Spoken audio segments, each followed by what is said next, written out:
Okay, so I want to address a common question that I get from copywriters, and that's whether or not you need to start a brand to be successful. In short, at the end of the day, you don't need to do anything. I'm just going to show two sides of the story, what it's like to build a brand, what it's like to not build a brand, why you might want to build a brand, why you might not want to build a brand, and then you can make the decision that's best for you at the end of this. Because at the end of the day, I'm not here to twist your arm and show you, the way to do it because both sides work. I've seen both people with brands blow up. I've seen people without a brand blow up. It can work either way. It just depends on what you want to do. But the caveat is there is going to be a slight bias because I built a brand myself and I'm just going to go over what has worked for me instead of going over stuff that I've never done in the past before. I'm biased against having or against not having a brand. And this whole video is just going to basically show why it might be in your best interest to actually create the brand. So without further ado, like I said, I did get a couple questions from people. I'm going to answer two of these questions in one because it's the similar concept that they're asking here. So the first one is, how important do you think it is to build a brand? I'm asking because I don't enjoy using social media at all, and I only check Twitter briefly 1 to 2 times a day. I'd rather not build a brand instead of succeed through getting referrals. And then I asked for more context, and then this person gave me more context, and it's just more so around, they already know the value of building a brand, but they would just rather keep a low profile. And I don't blame them because when I got started as a copywriter too, I started high ticket sales. So I was on calls with people every single day. I was very much on the front lines, and I would rather not be that. I would rather stay in the back, not really be known, not really chat to too many people, just, sit with my laptop, choose the hours I want to work, and then go from there. The reason though that I left that is because that was old programming that actually kept me trapped. And I'll dive into this slightly later, but that's one of the big cons is it's very common for copywriters to want to be in the back, hidden, not really seen. So I totally get where this question comes from, but it's the same reason a lot of copywriters actually get stuck. Again, I'll touch on that in a sec. So that's question number one. The second question that I'm kind of lumping into this, and I'll sort of answer in more depth at the end as well, is would it be necessary to position myself on social media in a way where my employers wouldn't be aware? This person is currently working at, in-house full time, and they're wondering if they need to sort of hide the fact that they're building a brand. Again, I'll answer this at the end, but I started in the exact same position. I was actually working as an in-house copywriter at two different agencies, and that's when I actually started building my brand, started posting, and I did have one of my agency owner people that hired me, reach out and be like, "Oh, I noticed you're posting." Literally, all I said was like, "Yep, that's it." Like I didn't have to give an explanation on why, didn't have to give an explanation on what my purpose was. I just started posting. Doesn't matter. There's no beef there. But like I said, I'll touch on this a little bit at the end. Now, I did write a full post on this. You can find it on my Facebook, Twitter, school community, email, wherever you're at. But to distill the pros and cons, whether you want to build a brand or not, is the pros of it is, of course, you're going to have improved outreach effectiveness. What this means is that when you do your outreach for people and they go look at your profile, they're going to start trusting you a lot more than if you just reached out to them with no content, nothing behind you, no assets behind you, proving your competence, proving your worth, proving your credibility. I've done outreach myself with basically kind of a shitty account, and I would reach out to people sending like 30 to 50 video DMs a day on Instagram. I would have a really good response rate because I just had a simple method that improved the response rate, but I never did get paying clients out of that because I lacked the credibility. I was not only reaching out to the wrong people, but the wrong people were also more so interested in my services. So that's kind of a different thing because that's more on the offer side. But if you're getting low response rate or people just aren't taking you seriously, yes, the market is jaded. You're going to have to get every advantage that you can possibly get, which is why, spoiler, I'm a big fan of brand. But if you can just reach out to people, especially if it's high level people, and they see that you have brand, they see your confidence, they see your credibility, they see the results that you've produced, it's much more likely that they're going to agree to actually working with you rather than if you're nobody. I get DMs on Instagram daily from people that are like, "Hey, I'm an Instagram growth expert," and then I go on their profile and it's like 0 followers or like 10 followers. They have like no content. It's the exact same concept. It's the exact same vibe that you give off when you outreach to people with no assets, no content behind you. You're giving them promises, you're giving them claims, but there's no trust, there's no intrigue, there's nothing, there's no believability to what you actually do. So keep that in mind. The second pro is new opportunities, and I'll kind of lump new connections with that because connections are actually what get you those opportunities. A world of opportunities get opened up to you when you actually start a brand. There are going to be people that read your content that you never knew would actually read it. I've actually landed a couple inbound 8-figure clients just from the fact that I was putting myself out there, posting stuff, and then they were reading my content without me even knowing it because they never engaged with it. But then they came into my DMs being like, I need your help. That's the kind of the connections, that's the kind of opportunities that you get when you actually have a brand. You increase the odds of serendipity, of fortune, of luck when you actually put yourself out there and expose yourself to more people. It's very hard to gain reach. It's very hard to be known or noticed when you are hiding behind the facade of the businesses that you're working with. Keep in mind, a lot of the copywriters that you guys might look up to, especially the famous ones, like Gary Halbert and all of them, like David Ogilvy, they all had a brand. They've all put themselves out there in the form of books, in the form of, like cassette tapes, I assume, videos, whatever it was back in the day. Like, honestly, I haven't really consumed much of their content, but I just know books is a form of content that they've put themselves out there. That's brand. So again, it creates more leverage. It creates more connections, more opportunities. This serendipity, the odds of you actually scaling and blowing up increases like tenfold just by having a brand. Exposure to more leads. I've already touched on this. There's no need to do outreach when you have a brand. At a certain point, you're going to get to a level where you get people coming into your DMs. You're able to charge more because your positioning is better, because people see you at a higher light, because you create that sort of almost like fame-like effect where because so many people see you, because you're putting yourself out in public, your perceived value increases. Again, if someone reaches out to you with a zero brand and they're giving you all these promises, it's hard to believe them, especially if they, regardless of whether they send you proof or not. But even if they were to charge you high prices, again, you'd be like, who are you? But if you have a brand and you're showing all these results on your brand, you're showing all this content, all this confidence, you're sharing what you're doing with clients, you're sharing all this value, people are going to see you, be like, wow, this person clearly knows their stuff. Again, perceived likelihood just increases, perceived credibility increases because you have that effect where you're actually pouring into people, you have more impact, you have more authority. So that's what makes you or gives you the ability to actually charge more. So that's how you're able to stretch beyond getting rid of outreach and then stepping into more inbound and referrals is just by having a brand. That is exactly how I've scaled my business. I started actually posting. I didn't rely on the brand to actually bring in leads.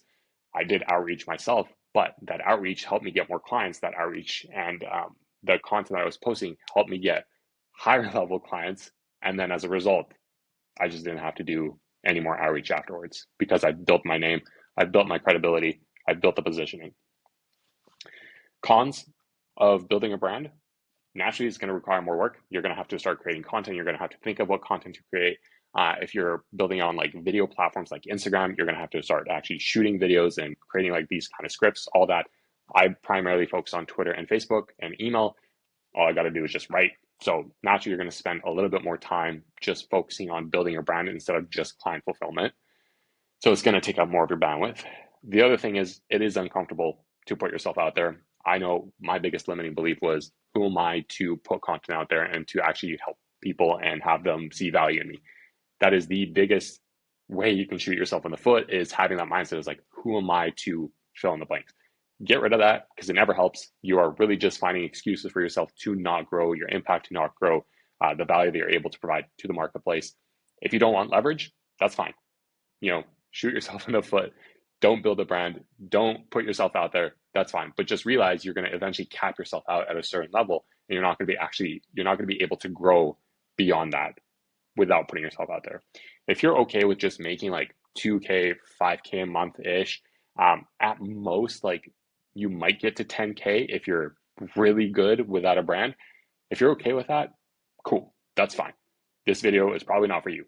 But if you want to continue to grow, if you want to build your leverage and you don't just want to be like a 10K per month copywriter, but you want to live, the lifestyle that everybody gets to live, you want to be able to continue helping people on a deeper level, become a leverage copywriter, grow your business past 10K, up to 15K, 20K, 30K, maybe even 100K per month, then this is for you. Like, this is how you create more leverage. It's, the cons again, you put yourself in a position to get criticized because you're going to be sharing opinions and insights. People are naturally going to come and attack you because they don't agree with you.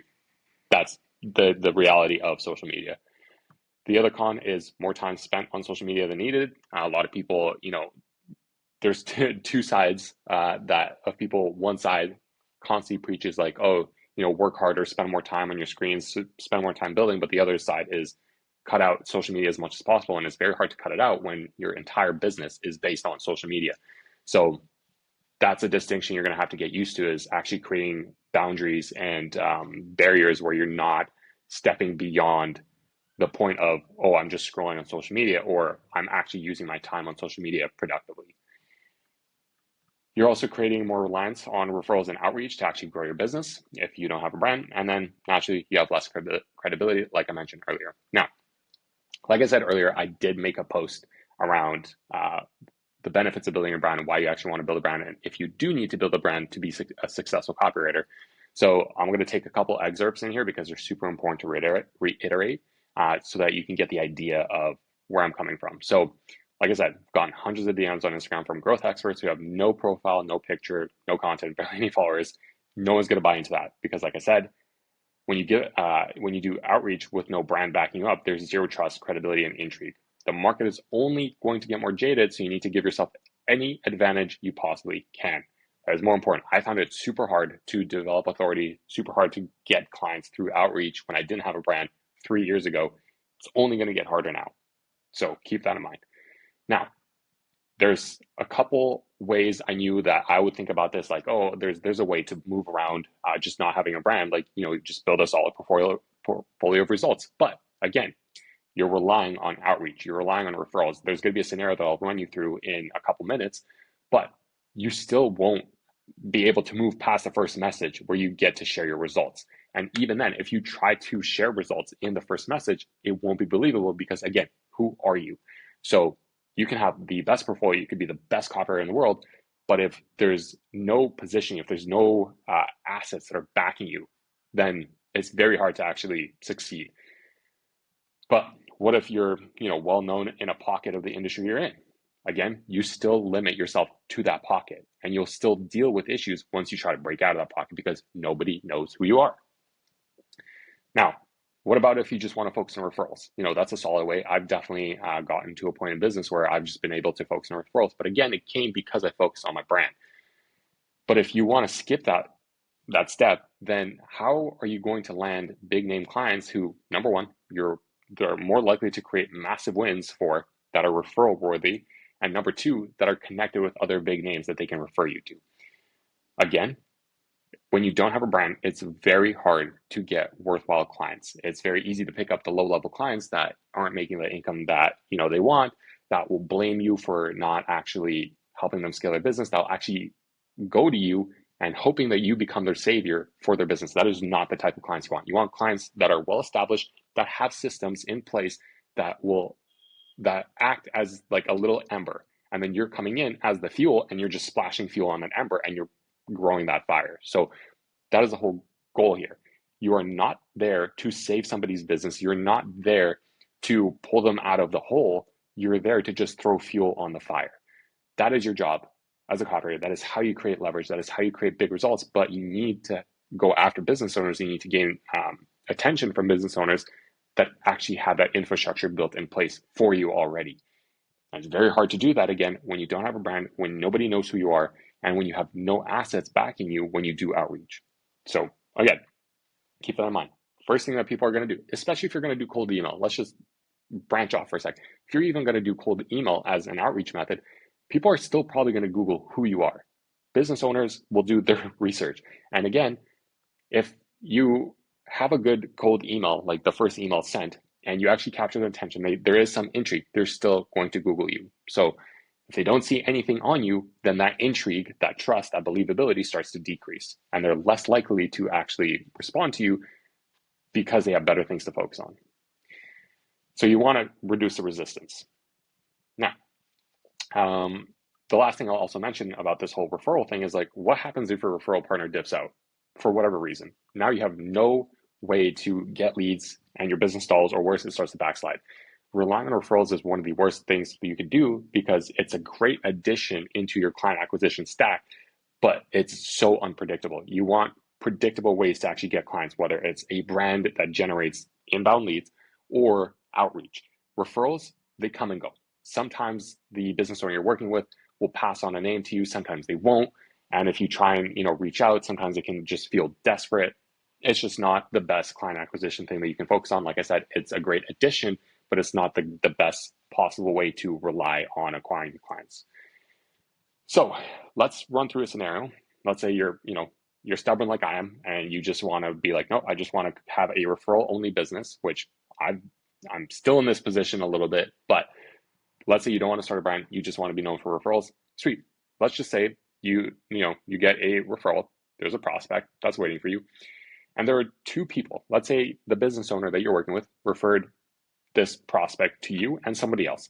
Let's say both of you have the exact same credentials. You both made $10+ million for clients. You both have a stacked portfolio of really great copy. You both have stacked social proof folders full of big names and great results, all that sort of good stuff. But the only difference is you don't have a brand, but the other person has a brand. Who do you think is going to win this prospect over? What the only deciding factor left is credibility, believability, and basically it's the know, like, and trust factor. Who is this prospect going to know, like, and trust more? It's going to be the person that has the brand, because they're able to vet them without having to hop on a call and jump through hoops and ladders just to get to the end point. So again, the whole point is to reduce the resistance for clients to actually work with you. Hormozy has the whole thing of $100 million offers and that value equation. Again, you want to reduce the resistance that people feel, and you want to reduce the amount of time it takes for them to decide who to go with. You become a no-brainer option. Your value, your offering as you as the person, as you as the expert, increases when you have assets, when you have a brand behind you, when you have people. It's literally social proof. Like when other people are valuing what you say, how it's going to be so easy it's going to be so hard to say no to you when you have that behind you and you have all these things along with you. So again, it's such a subconscious thing, but this is something that you should definitely keep in mind. One of the last things I'll touch on is your brand is not just there to help you make more money, but it's there to help you make it with as least resistance as possible in the shortest time possible. Just like for business owners, it reduces the resistance to actually work with you. For you, in order to grow your business, it also reduces the resistance. Yes, it's going to take a little bit of sacrifice, a little bit of extra work, but in the long term, when you have a long-term perspective, it creates more opportunities than it takes away from you. Like I said earlier, I've had 8-figure clients come to me wanting to work with me, not because I was a smart marketer or a talented copywriter, but because I put myself out there, maximize my chances of being seen, and demonstrate my competence and abilities publicly. I've been in invite-only masterminds ran by some of the biggest copywriters in the world, and I've sat around some of the smartest copywriters and marketers probably in the industry, and I've always been the person that's been paid more and worked less because I've put myself out there. I've had different positioning than some of those other copywriters. Like I'll talk to them and I'll be mind blown. I'll be like, oh my God, I'm learning so much from you. Like I feel dumb being around them. So it has nothing to do with skill. Again, this is my thing too, is all these copywriters will preach that skill is the number one thing that determines your ability, how much you're able to charge, and your ability to actually have like a lifestyle business. That is not true. Skill alone only solves part of the equation. Positioning is what gets you ahead. This is why I'm able to have stuff like this happen. And this is why I'm not, working in agencies or not having to grow or go through the agency ladder just to get to the top. I'm able to bypass that. So like I said, the fact that few copywriters want to do this is your competitive advantage. Yes, it's uncomfortable first, but when has growth ever felt comfortable? What got you here won't get to where you want to go. You'll have to change your actions, thoughts, and identity, and that's how you 10x. So if you've always believed that you can work in the sidelines, work in the background as a copywriter, and get to 10, 20, 30K a month, think again, because again, like I said, the market is getting more jaded. It's getting harder to land bigger clients. Yes, there's new and a lot of coaches coming into the scene. But again, unless you want to be working with the lower tier clients, you're going to want to actually position yourself as an expert instead of a service provider. And the best way to do that is by having some kind of brand, some kind of asset, some kind of credibility behind you that helps you rise up instead of pull you down. The last thing I'm going to touch on this is, again, if you are working in-house at an agency, just start putting content out there. You do not, yes, I understand that some of you might be held back by NDAs and all that sort of good stuff, but you don't actually have to publicly talk about the clients you're working with. You could just share insights. You can share some of the wins. You don't have to name drop anybody. And even if you can't share results, that's fine. Just you're a copywriter. At the end of the day, find creative ways to talk around the things that you do. Find ways to position yourself, just like you already do with your current clients. Do it for yourself. The best way to present yourself to other people is literally show them your skill through your brand. You're a copywriter, you write copy for other people, you're intended to grow their brands and help them make more money. Do that for yourself. When other people see how good your copy is on your own brand, they're going to want to work with you because they know that your copy is going to be good on their brand. So how you do one thing is how you do anything. So just start posting. If you start getting extra attention from the people that hired you, then that's fine. Just keep it blunt. Be like, yeah, I'm posting because I want to share my insights. I want to, help other people. I'm learning lots and I just want to put it out there. That's fine. Agency owners shouldn't have a problem with this. And if they do, that's a red flag. You're not going to want to work with these agencies long term if they have issues with you posting on social media. That just means they have a scarcity mindset around losing you, and then they just want to hold on to you because at the end of the day, you're labor for them and they don't want to just go through the hiring process again. Or you might be highly valuable to them, but even then, good leaders and good agency owners will be okay with losing some copywriters or losing some of their employees because they want them to grow. They want them to leave. So this is me speaking as an agency owner myself. I have zero issues with any of my copywriters write or have a brand and write content for themselves. And I'll honestly it would hurt if some of my copywriters left because they want to build their own thing, but I would never hold it against them. In fact, that's what I actually want. That is the whole goal of my agency, is to foster copywriters and help them develop and help them grow so that they can continue to expand without me. I'm not here to trap them. So I know that's not the best answer to have because some of you might just be working with a one agency and you don't want to lose your job, especially if that's your entire financial livelihood with them. But just let that be extra motivation for you to step outside, become a freelancer, start posting content, start building a brand, start building your positioning so that you can have clients coming to you rather than you being reliant on agencies or other, clients getting passed on to you.